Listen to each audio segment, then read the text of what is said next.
Hello again, everyone. Welcome back. In this weekend market update, we're going to start off here with the side-by-side view of the industrials, the SPY, and or the SPX and the NDX. The Dow Industrials were up, let me move it over so you can see it. It was up 511 points, and it looks like it closed above the prior week high in here, so it has a continued surge. No divergence showing up on the weekly RSI. When you look at the SPX, up 72 points. Same thing, closing above the prior week high, continuing to ride above the Keltner channels, above the 10-week moving average. Very, very strong trending action. It looks like the divergence has slightly gone away here, but it hasn't gone away over here on the NDX. We definitely have divergence short term over the last couple of weeks. It was up 282 points. A little bit weaker look than what happened here with the SPX and the Dow Industrials. Now, when you look at the industrials versus the transports, I know a lot of folks sit back and say, well, it doesn't make any difference anymore. It used to 100 years ago. Well, I don't know. I mean, transports still kind of drive the economy. I mean, you still got trains and trucks and airplanes and carriers and all of that. So the interesting thing that I see in terms of divergence, which is very clear right now, we've got divergence here between the transports and what the industrials have done since when? What's this high? November of last year. So this is over the last year. Well, similar type of thing occurred back over here 2018 into, late 2019, early 2020, right? Same kind of divergence, and then we got a pretty good downdraft with the COVID crash. Now, I'm not saying a crash is coming. I am expecting a correction. We've had one heck of a run, so we'll see what we get. But right now, this is kind of screaming loud and clear that some things are out of sync. Okay, let's go back and take a look at the SPY. Okay, here's the daily weekly view of the SPY. It was down 1 penny on Friday, up 739 for the week. So the same picture that we got, with the SPX. So here's the action. Now, what's interesting here is look at the divergence that's just jumping out at you on the daily chart between the high on September 22nd and where we are here this last week, last couple of days. So the Elliot wave picture that I'm holding is this. I think there's a high probability that this fifth minute wave in here, 5 waves, that I think it's done. We have this divergence showing up. And if that's the case, I'm looking for a corrective move back down. Now, the real question is how big of a corrective move and how fast? Well, my first target would be a 38% retracement. Let's do 2 versus 1. And that's pretty much right where I have it at 602. Okay. So that would take it back down into where we were in June. And we'll see if we get that or not. It may not even correct that far. I mean, maybe we only go to like 620 or something where we had some support kick in. But right now, this would be my first target, assuming we start to roll over, which in reality, we haven't rolled over yet. I mean, we've had several times where we closed below the 10-day moving average, even closing below the 21, and they just keep pushing, right? They just keep pushing it. So right now we are in a strong market. So I really do hesitate. It's got to be a pretty decent setup to sit back and go short, buy puts, etc., because it seems like you're getting more bang on the upside right now. We'll see how long that plays. Okay, let's take a quick look at one of the indicators we look at a lot, but let's take a look at the VIX. So the VIX was up 2 cents on Friday, not much. It did punch above Thursday's high a little bit, staying above the 10-day moving average for the 5th day in a row. So all of last week, every day was above the 10-day moving average. Now, not a huge push, but it kind of looks a little bit like it's rounding. We'll see. It's hard to get too excited about it. I've got this color coded down here where, the VIX has had a tendency over the last several years, last couple of years anyway, to get support and we were kind of right above that zone, really. And we'll see how long it takes. I mean, we've had a couple of spike type moves that went nowhere. Now, before I move on to gold and silver, I want to look. Here's something I came across. Charlie Bell put this out. So on Friday, the Dow crossed above 47,000 for the first time intraday. Okay, this is so a new record high. This is the 13th straight year in which the Dow hit at least one all-time high, a winning streak that has never happened before. So yeah, we're in that territory where the valuations are stretched. We're stretching and doing things that we've never done before. It's kind of like Star Trek, etc. But we'll see.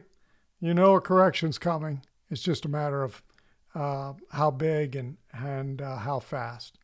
So let's move on to gold. And gold has been a star. Okay, so here's my charts on GLD. Up 285 on Friday. Look at that big swinging candle on Thursday. And then Friday, it just pops up. Really didn't go anywhere, but had a pretty good push to the upside, up $10.90 on the week for the 7th week in a row. We are definitely pushing and getting extreme.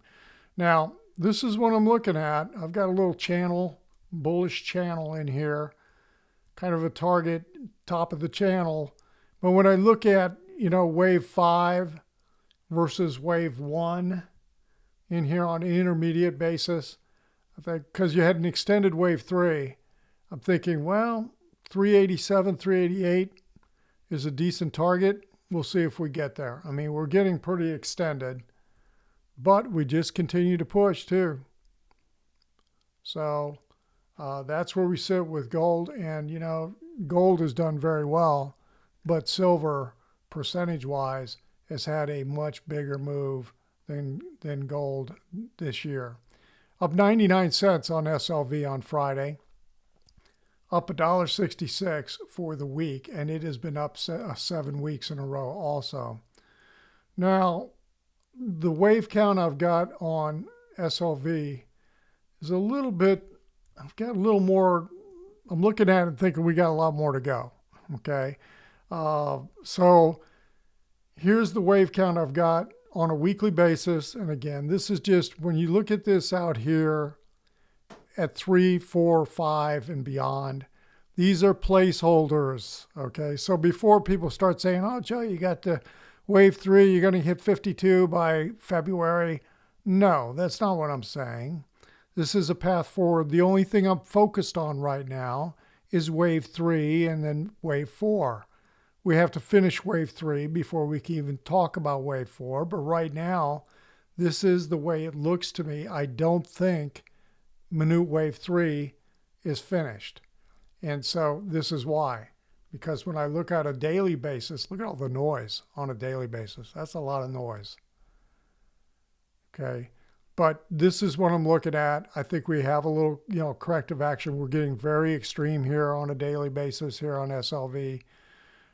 But I am totally aware of where we sit from a bigger picture.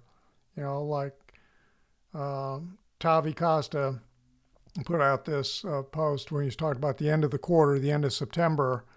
This silver reached the highest quarterly close in history. And he's been talking about this for a while, about this big cup and handle type pattern in here, which projects to a significantly higher silver prices out in the years to come. So it's going to be really, really interesting. I'm in gold. I've been in gold for a while. I've been in and out of SLV, and I'm looking for a decent opportunity to get back into it. I am not jumping in after a move like this. So we'll see. We'll see what develops. Okay, so a couple of things. Boy, Palantir was on the radar for Friday. Let's just take a quick look at that stock and we go to the daily view. So apparently there was some noise hitting the wires about the Army contract or something. I'm not sure. But, you can see what happened on Thursday with a little doji candle and, just potential divergence developing in here. And then it really got whacked on Thursday. I was in this stock personally, but I didn't get in until right here. I was looking for a swing move. I thought we were going to take out this high, and I got in right in here at about 171, and I was holding it. But then when this started to break on Friday, yesterday, I was like, okay, I am not taking a loss on this stock. So I got out with a very small profit above. I got stopped out above where I entered in here. So I'm just right now just sitting on my hands. This thing may get a lot weaker. We'll see. Okay, and then one that I do own puts on. Let me get rid of this. I keep getting an error on Disney. Is Disney. I just think this looks like it wants to roll over. I mean, it's definitely trending on a short and intermediate to the downside. Thursday, it started to break below these lows, but then backed up again. We'll see where we go. It was up 33 cents on Friday. We've got a couple gaps in here. This one right here down to 106, say 106 and a half. And then we got an even bigger gap that takes you down into like 93 at the bottom of the gap. We'll see where we go. But right now, I mean, if a correction starts in the indices, this is going to play out. So right now we'll see. I am in the, what am I in? Oh, I'm in the November 110 puts. Anyway, okay, and I'm not recommending it. I don't put out recommendations on this for folks. You have to make your own judgment as to risk and tolerance, et cetera, et cetera. Okay, that's it for this video. If you felt like the video was helpful, give it a thumbs up. If you're not a subscriber to the channel, hit that little subscriber button. And if you'd like more of this information on a regular basis, head on over to joehenches.net. Everyone have a great week. We'll talk to you on the next video.